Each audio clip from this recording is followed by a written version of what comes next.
তো আজকে আমরা দেখব আমাদের পরবর্তী টপিকস ইমেজ।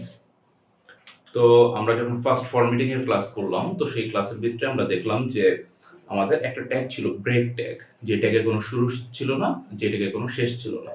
আমাদের ইন্টারের সিলেবাসে টোটাল 3টা ট্যাগ আছে, যে 3টা ট্যাগের কোনো শুরু নেই, কোনো শেষ নেই। তার ভিতরে একটা ট্যাগ হইতেছে ইমেজ ট্যাগ, একটা ট্যাগ হইতেছে ব্রেক ট্যাগ, আর আরেকটা ট্যাগ হইতেছে এইচআর ট্যাগ। তো আজকে আমাদের আলোচনার মূল বিষয় হইতেছে এই ইমেজ ট্যাগ। তো HTML এ যদি আমরা কোনো ধরনের ছবি প্রকাশ করতে যাই, যে কোনো ধরনের ছবি প্রকাশ করতে যাই, তাহলে সেই ক্ষেত্রে আমাদের একটা ট্যাগ লাগবে ইমেজ। তো ইমেজ ট্যাগটা সিম্পল ভাবে আইএনজি দ্বারা শুরু হবে এবং ইমেজ ট্যাগের কোনো ক্লোজিং ট্যাগ নাই। যেমন অন্যান্য ট্যাগের কোনো ক্লোজিং ছিল, একটা ট্যাগ শুরু করতে গেলে একটা ট্যাগকে ক্লোজ করতে হয়, বাট এই ট্যাগের কোনো ক্লোজিং ট্যাগ নাই। এইটা নিজস্ব, মানে নিচেই একটা ট্যাগ। এবং এই ট্যাগটা শুধুমাত্র একা একা বসতে পারে না, এই ট্যাগের সাথে আরো কিছু এক্সট্রা জিনিসপত্র আমাদের অ্যাড করতে হয়, আর সেই জিনিসপত্রগুলোকে বলা হয় অ্যাট্রিবিউট। যেমন আমরা লাস্ট ক্লাসে যখন লিস্ট দেখছিলাম, তো লিস্টের ভিতরে যেমন আমাদেরকে টাইপ দিতে হয়েছিল, ট্যাগের উপরের অংশতে টাইপ ব্যবহার করতেছিলাম আমরা ইভেন একদম লাস্টের দিকে আমরা স্টারও ব্যবহার করছি। তাহলে এই জিনিসপত্রগুলো ট্যাগের সাথে বসে এবং ট্যাগকে একটু সুন্দরভাবে মডিফাই করে, এদেরকে বলা হয় অ্যাট্রিবিউট। ATTRIBUT, অ্যাট্রিবিউট, এদেরকে বলা হয় অ্যাট্রিবিউট। তো ইমেজ ট্যাগ যেহেতু খুব সিম্পল একটা জিনিস, তো এটা অ্যাট্রিবিউট ছাড়া বসতে পারে না, মানে ইমেজ ট্যাগকে একা একা বসানো যাবে না, ওকে কিছু না কিছু অ্যাড করে ওর সাথে বসাইতে হবে। তো ইমেজ ট্যাগে এই ধরনের কিছু অ্যাট্রিবিউট ব্যবহার করা হয়। সে এক একটা অ্যাট্রিবিউটের নাম যদি আমি লিখি, আমরা প্রথমে লিখতে পারি HSC সোর্স।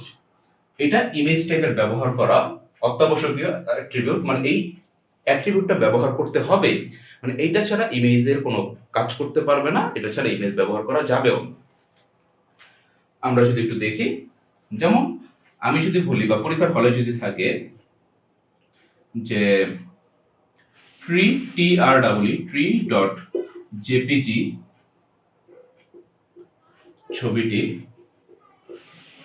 প্রকাশ করো, এটা সিম্পল একটা কোশ্চেন আসলো আমাদের। tree.jpg নামক একটা ছবি আছে, যেটাকে প্রকাশ করো। তো আমরা একটু খেয়াল রাখবো যে আমাদের ইমেজ ট্যাগ আর সোর্সটা যেভাবে বসাইতে হয়, যে এই দুইটাকে মিলে আমরা ফরম্যাটের মতো তৈরি করতে পারি।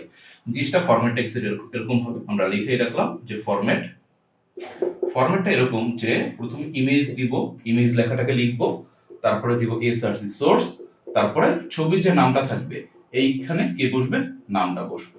তাহলে আমাকে বলছে tree.jpg নামক একটা ছবি আছে, সেই ছবিটাকে আমাদেরকে প্রকাশ করো।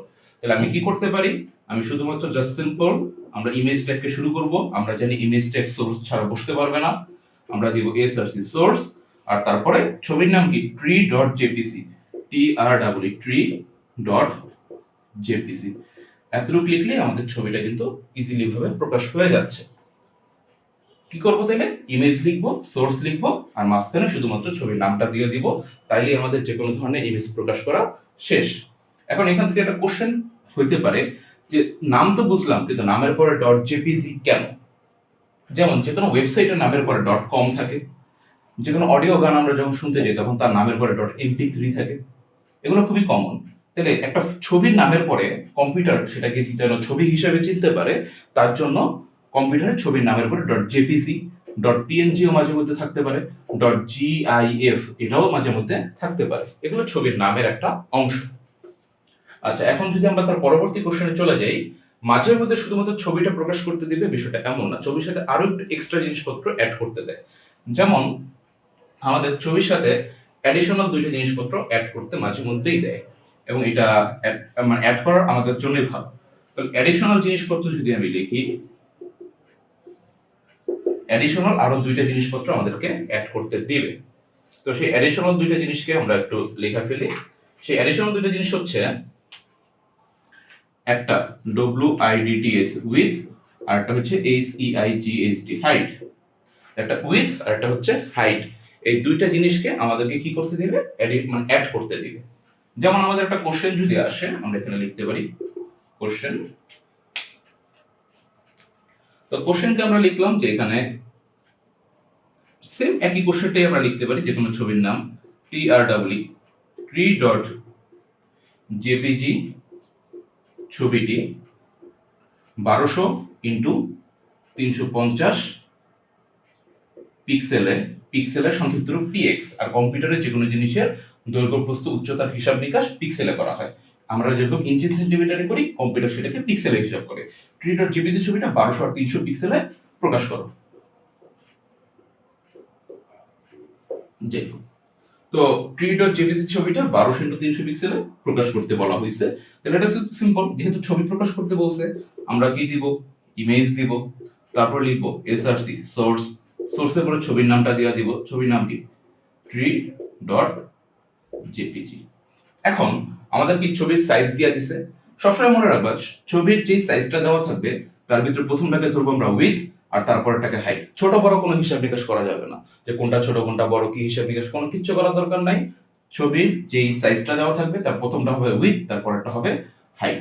তাহলে আমাদের এইটা আছে উইথ, তাহলে আমরা লিখবো WIDTS উইথ কত আছে? উইথ আছে 1200, আর হাইট কত আছে? 350। এখন কোন সময় যদি এরকম হাইটটা আমরা এখানে লিখে দিব, হাইট 350, কাজ শেষ। এক লাইনে ইমেজের ট্যাগটা কমপ্লিট। এখন কখনো কখনো কারো যদি মনে হয় যে আমি কোনো লেখা লিখতে গিয়ে HTML ট্যাগ লিখবো, তো আমাদের এক লাইনে শেষ হচ্ছে না, কোনো ব্যাপার না। কখনো যদি আমাদের এই ট্যাগ লিখতে গিয়ে এক লাইনে শেষ না হয়, আমরা পরবর্তীতে যেখানে আমাদের পেজ শেষ তার পরবর্তী নিচে গিয়ে জাস্ট একটু লেখা দিব হাইট 350। এগুলো নিয়ে ভয় পাওয়ার আসলে কোনো কারণ নাই। তো ইমেজ ট্যাগটা এতটুকুই সিম্পল। সবসময় মনে রাখবা, ইমেজ তারপর সোর্স দিয়ে জাস্ট নামটা বসাই দিলে ইমেজ প্রকাশিত হয়ে যায়। আর মাঝে মধ্যে যদি কখনো উইথ আর হাইট দিতে বলে, তাহলে সেই ক্ষেত্রে ছবির যে দৈর্ঘ্য প্রস্থ দেওয়া থাকবে সেটাকে আমরা দিয়ে দিব। বাট যদি দিতে না বলে, তাহলে আমরা কখনো এটা দিব না। এত বাড়তি লেখার আমাদের কোনো প্রয়োজনীয়তা নেই।